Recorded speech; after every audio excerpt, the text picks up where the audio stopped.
Are you ready to learn some new things today? I have a brand new sweater pattern that we're going to knit together. This features some cabling across the front, and it has a set-in sleeve because I know some of you hate those drop sleeve sweater patterns. And we're going to learn how to attach this right on the machine. It's not as hard as it might seem. And we are also going to learn how to put a neckline on a sweater. Now this one is maybe a little thick. I might have gotten a little distracted, but you can make this any width that you would like. I start just about every sweater with ribbing. If you don't have a ribber, that's okay. There are lots of options. You can do a rolled edge. You can do a mock rib. I would suggest a 2x1 mock rib. Or you can do a hung hem. After the ribbing, we are going to transfer all stitches to the main bed, but we're going to leave the ribber in place. We're going to reset our row counter and change our tension. So when you do cables on a sweater or whatever project you'd like to do on the knitting machine, you generally leave a purl stitch right next to the cable. Now you can go back and you can latch the stitch up, or if you have a ribber, which if you've watched very many of my videos, you've figured out that it's really nice to have a ribber. But if you have a ribber, then you can go ahead and use your ribber as that purl stitch. So we are going to be putting certain stitches onto the ribber bed. So the pattern says to move stitch 19 to the ribber, stitch 14, stitch 11, and these are going to be our purl stitches that are right next to the ribber. 6 and 3. And these main bed stitches are going to be out of work. Then we're going to do that on the other side of 0 as well. And then we're ready to knit. So this project is going to have 5 cables going across the front of the sweater. It is not this sweater. There'll just be 5 regular cables going across the sweater. We're only going to be cabling 2 stitches. So you will want 2 of the 2-stitch transfer tools. Okay, so we are going to knit 6 rows and then we are going to transfer our cables. So I'm going to show you how to do that. Okay, so now we are going to transfer. We're going to take both of our transfer tools and we are going to take off the ones that we're going to cross, and then we are just going to cross them. So I'm going to bring my left 2 stitches over first. It doesn't really matter how or which order you do this, except that you may want to do it the same way each time. And then you're going to take your other 2 stitches back over. And you want to make sure that you do not lose stitches. So make sure you're letting these needles come out far enough so you're not losing stitches. So these are going to be pretty tight when you transfer your stitches, and that's perfectly normal. So I'm just moving my left stitches to the right again, and then I am going to move my right 2 stitches to the left and put them on the left 2 needles. If you have too much weight on your knitting, which I did in the beginning, then it will be difficult to cross your cables. So you can try removing a little bit of weight if you feel like your cables are just too stiff to cross. But you're going to do this for all 5 sets of cables. Then you're going to knit 6 rows again and cable right up to your armholes. Did you know that when you're doing cables, you actually have quite a few choices? You can choose to use a 3x3 transfer tool or a 2x2 transfer tool. You can actually also use a 1x1 transfer tool. Now, if you are using a bulky machine, you'll probably want to stick to a 2x2 or a 1x1. You can also choose how many rows that you knit in between your cables. Now I'm doing 6 rows, but you can also do 7. The manual suggests 8. So you can decide how many rows you do in between your cables. That'll just depend on whether they're stretched out or not. If you're working on a standard gauge machine, you may want to have more than just one purl stitch in between your cables. You'll probably want to have 2 or more. You can actually decide, no matter what machine you're working on, how many purl stitches you would like in between your cables. I'm doing a cable, then a purl stitch, then 2 knit stitches, then purl, then my cable, purl, and on like that. So there's lots of different patterns you can do with cables. They're so versatile. So in this video, I only showed you one thing that you can do with cables. This sweater only has 5 cables for beginners that just want to try out a project with cables. They really can add a lot of texture and interest to a sweater. So I certainly hope you're going to try out some cables soon. Okay, so almost every time I'm doing a sweater, it gets too long, and you can see I'm hitting the floor here. My weights are actually doing nothing. This one's not even connected. This one over here is laying on the floor. So this is no longer pulling down on my knitting, and it's making it difficult to knit, actually. You can easily drop stitches when it's like this. So if you have a cast-on comb like this, then you can use that on your ribbing. So I'm going to take this one off.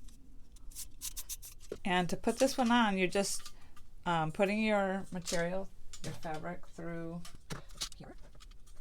I'm going to kind of stretch it out. I'm going to put it up a little higher because I still have quite a ways to go. Okay, so it is going to hang out like that, and I'm now going to put my weights on it. So now it's just hanging there, and I can keep knitting. Now I have some weight on this. Another tip for cabling, or anytime you have to manually do something, that I just wrote down the rows, the row counter numbers for what rows I needed to do my cables on. So, and I actually did that all the way to the end, because when we get into this binding off stitches, shaping the underarm and shaping the neck, then it's hard to remember, oh, did I do my cabling or didn't I? Or what row am I supposed to do it on, and keeping everything straight. So writing that right on your pattern helps a lot. At the point now where I'm going to bind off 6 end stitches for the underarm. So this is going to be a set-in sleeve, and for your set-in sleeve, you're going to bind off, in my case, 6 stitches on each end. So we're going to take the second stitch over, we're going to move it over, and then we are going to use our yarn from our carriage to pull through and bind off that stitch. And so we are going to do this 6 times. So I like to leave out my needles so that I know that I did it 6 times, or you can just count ahead and know that this is the last stitch you need to bind off, however you want to do it. So we're moving our second one over, going back, pulling through. It may be easier to remove that from your carriage while you're binding off. You may need to add a weight behind your work on the edge, because there's not a lot pulling down on that. This is our last one.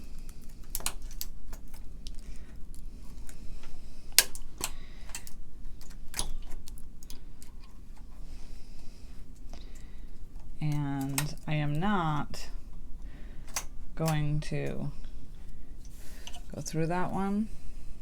I'm just going to leave it pulled out, and then my machine will knit that one when it goes across, and I am going to put my 6 stitches that I bound off back into non-working position. Now I'm going to go knit this row and bind off on the other side.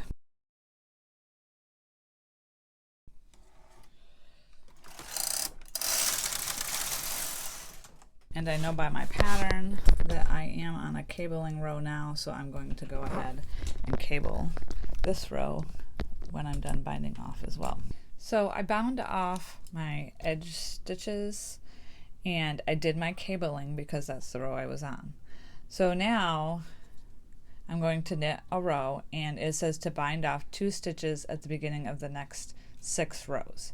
So I'm going to do that, and I'm going to keep an eye on my row counter and make sure that I'm doing my cabling when I need to. And to bind off our 2 stitches on the edge is the same as when we did our 6 stitches. So I finished my binding off and I did some cabling. So now I'm going to bind off 1 stitch in the next 2 rows. Now my instructions say to knit straight until row, I don't know, 141 to bind off for the neck. So I do still have to keep an eye on my row counter to do my cabling.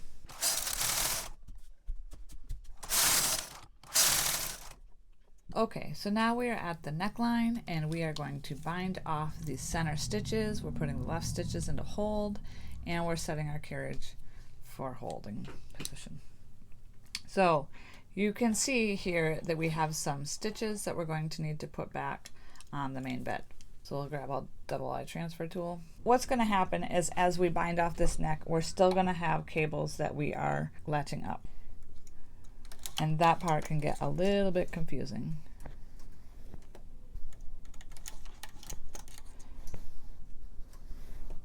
So I like to bind off my center stitches onto waste yarn because it's easier to put back on the machine if it's on waste yarn when I go to do my neckline.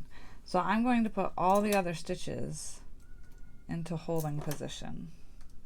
I'm going to unhook my rubber carriage, and I'm going to do it on this side of the bed too. And I'm just going to thread in some waste yarn. You always want to use contrasting waste yarn. So you can either bind this off on waste yarn, or you could just thread your yarn and go through the loops that are on the needles so that it just needs to be off the stitches, right? So I am switching my carriage because it doesn't play well with the rubber carriage. So I'm just doing, we'll just drop that off, tuck it down in, and we're going to put those all out of work. Put my rubber back up. Now we're still in holding. We're going to need to push these back into working position. And what we're going to do to bind off the neckline is we are going to bind off 2 stitches at the start of the neckline. Now we can only bind off on the side of the carriage, so we're going to knit this row across, and you want to make sure that your row counter is where it's supposed to be. So I'm at 141. I'm going to knit across and make sure that it flips my row counter. All of these stitches are in hold. I'm going to put these in hold as well because I don't want them knitting. So I'm going to knit 1 row. Then I'm going to bind off. So I want this up here in the main bed. So we're binding off 2 stitches the same way we bound off before.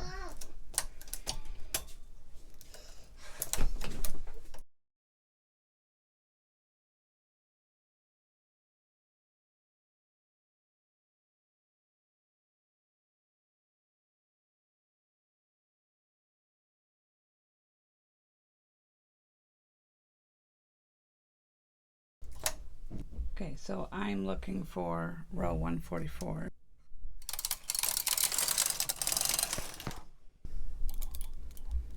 Can't have your machine in hold and expect it to knit when you put it in hold.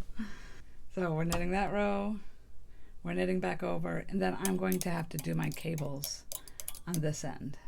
These were my cabling stitches, so I can actually move this up because I'm not going to be using that for my cable anyway.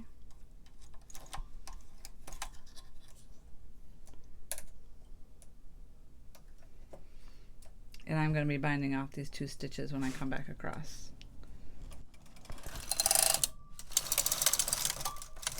So I'm going to bind off 2 stitches and do my cable.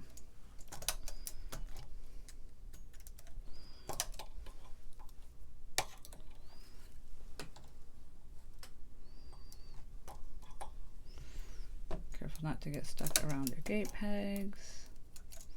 Lots of stuff to watch for here. So I'm going to put that back into working so that it knits this time. And I'm going to cable right here.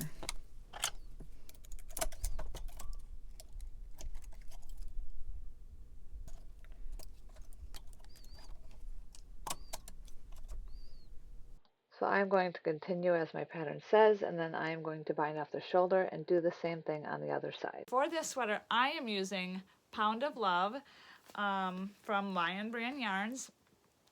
It is a pound. Like, this is heavy. So I'm doing a long sweater that will come kind of in between your knees and your hips. Or my knees and my hips. So that's why I'm using the Pound of Love. Like if I did this in wool or something, that would be really expensive. So I did this on a tension 4 on my bulky machine. This is worsted weight yarn, so you're going to need a bulky machine or an LK150. So I did this on tension 4, and it's a really heavy sweater, like super heavy. So this time, and it wasn't even as long. So this time I am going to do this on tension 6, and it's a looser sweater, but it's so soft. Like if you do your yarn on the right tension, you get a much different fabric. So it's soft and it's flowy. So make sure when you're doing your tension swatch, you're doing a big enough swatch that it really gives you a good idea of what your fabric is going to be like. So now I need to try to find the end that's in there somewhere. And as always, I'm going to share this pattern with you guys. It's a free pattern. I will put a link in the description so that you can get that pattern, and you can use any yarn you want. You don't have to use Lion Brand Pound of Love. This, okay, so the reviews on this yarn is not great. And it's not great because there are a lot of knots in it sometimes. One skein of yarn I had, oh my, I did not use the whole skein because it was a pain to unravel it. And at one point I just couldn't unknot it anymore. So I started a new skein, and that skein was fine. So it's a little risky if you hate those knotty yarn vomit type things. So. Okay, so now we're going to hang our neckline on our sweater. I already combined one of the shoulders. You only have to do one. And now I am going ahead and putting the sweater, all the neckline stitches on. So I've got some of the extra rows that we did.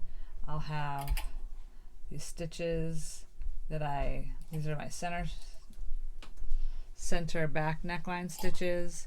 So I'm just going ahead and I'm going through and putting all the stitches on the machine so that I can knit my neckline. When you're putting the neckline stitches on, you can't just start at the center. You can't start at one of the shoulders in the center of your machine because it's just not going to work out right.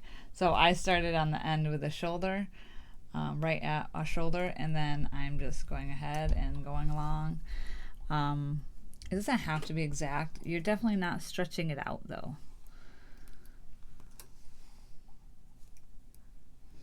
And when you get to a side stitch, you want to make sure that you're getting 2 of those loops. All of your stitches that you cast off onto waste yarn, you'll just do the 1 stitch. Now I have enough stitches that I can knit my neckline all in one go, but you may have to separate your neckline and do it in 2 sections. So hopefully when you get to the end, your needles will be the right amount that you need. If you're only off by a couple, I would just pull out the extras that you need, or even push back some. Sometimes it depends on how even or how tight or how loose we do these extra stitches in between the ones that we bound off and stuff like that. So if you want to take it off and redo it, you can, but I wouldn't really suggest it. Hopefully you do have the wrong side of your sweater facing you. You want the purl side to be facing you for this. And so now I'm going to knit one row with my main yarn, and then I am going to bring up my ribber and set it up for 2x2 ribbing. So I'm not doing anything special for this ribbing. I already have stuff on my machine, so I'm just transferring my stitches from the main bed to the ribber bed. So I'm going to start with 2 on the main bed and then just transfer them. I do have my ribber at P3, and so I'm literally just transferring every 2 stitches. Now if you didn't want to do a 2x2 rib on the neckline, you can do a different kind of ribbing.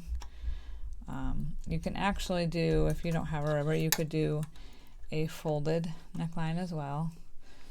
So you just knit double what you would want, what you need, and then fold it over and latch it over. So now we're knitting our neckline ribbing.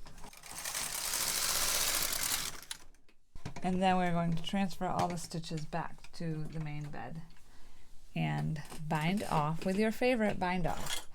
I like doing the latch tool bind off. So I have that neckline off my machine now. So I can take off all of these waste yarn spots. Waste yarn's so fun to take off, isn't it? It just makes your sweater look so much better. So I apparently got distracted when I was doing my neckline, and I did like a 2-inch neckline. I don't know if that's gonna look okay or not, but I'm gonna leave it for now. The pattern is not written that way. But sometimes you get distracted and, like, I don't know, stuff just happens. So we'll see how it works. But this is a fun part because now our sweater's starting to come together. And I still need to hook my shoulders together. So the next step is to hook your shoulders together. Okay, so we're going to do that part, and then you can kind of try it on and see what you think it's going to do. So the next part is to do the sleeves. And in case you haven't noticed by me putting the neckline back on the machine, I do not want to be seaming anything more than I need to seam. So even though this is a set-in sweater or set-in sleeves, I am still going to put this back on the machine, and I'm going to make set-in sleeves attached right onto it. So let's do it on this side. So once you have your shoulder put together, and this is my shoulder seam, you can hardly tell, it turned out really good. So now I'm just going to take those 2 spots where I should have a marker, but that's okay. Sometimes I forget to put in my markers like I did on this side. But we bound off 6 on the edge, so I'll be able to find that. And I'm just going to put that back on my machine, and I'm going to knit my sleeves right from there. In order to do a set-in sleeve on the machine, we are going to use short rows. Now remember, with short rows, you're going to be wrapping a needle with your yarn that's just going under the needle on the carriage side, and we are going to be adding needles in as we go. So you're going to want your carriage set for holding position, because we're only going to be knitting part of the needles, and then we're going to put more into work and knit those. So let's get going. Okay, so I have all of my needles pulled out into holding position, and I'm just going to push back. I'm going to push back my center 10 stitches. Now when we thread this, I'm of course putting a clip on the end. And I want my yarn to actually be here. And then when I thread my machine, I'm just laying it across the stitches and then threading my machine. So then when I come back over, this is where my yarn will start.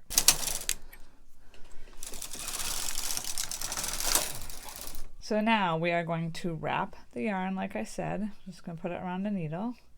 And then we're pushing in 1 needle on the carriage side and 2 needles on the opposite side, and we're knitting 1 row.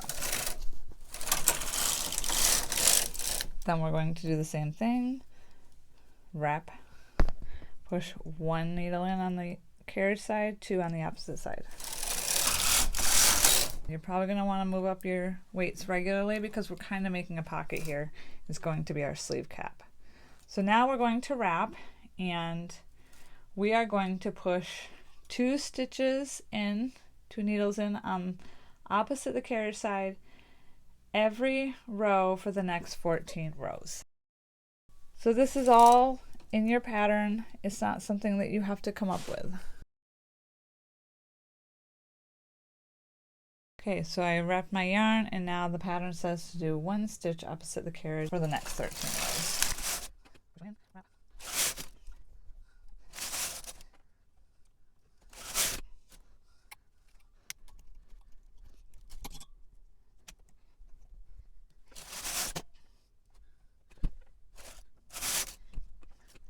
Okay, and then following the pattern, we are doing 2 stitches each of the next 3 rows.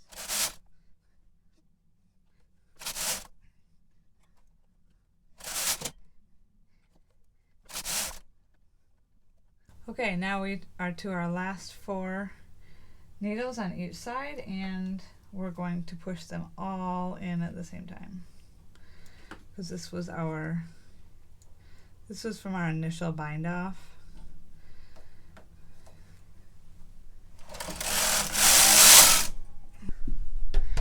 Isn't that awesome? My giant ball of yarn to untangle. It's not that bad, but my yarn vomit. And there's nothing to wrap on that last row either. So all of our needles are in working position now, and we are going to go ahead and knit the rest of our sleeve. So that was just the sleeve cap, and we are going to reset our row counter to 0, and we're going to decrease as we do the sleeve so that it's not super huge at our wrist. Okay, at some point it's time to cut your losses with the yarn vomit and just start a new skein of yarn, and that's where I'm at. So I've told you guys before that I tend to knit from the skein. And so there's an end of a yarn in here somewhere. So when I start, I do pull out quite a big chunk of yarn so that it's free flowing. And once you get knitting quite a bit of this, then there's the end. Then it will flow better because there's not as much yarn inside. So that's how I knit from a skein. And I don't wind my yarn into a cake or onto a cone. I know you're supposed to, but I don't. So we're just knitting the sleeve the way the pattern tells us to. We're knitting a certain number of rows, then decreasing 1 stitch each side until we get to the end of our sleeve where we want to add the rib.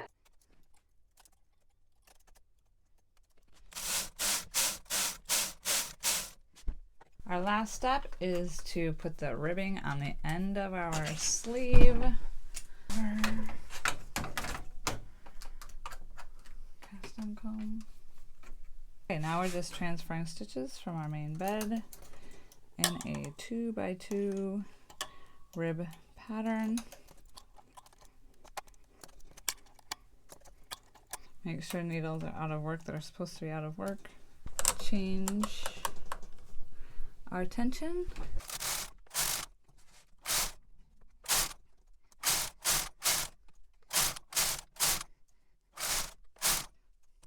Now we're putting these stitches back on the main bed and binding off.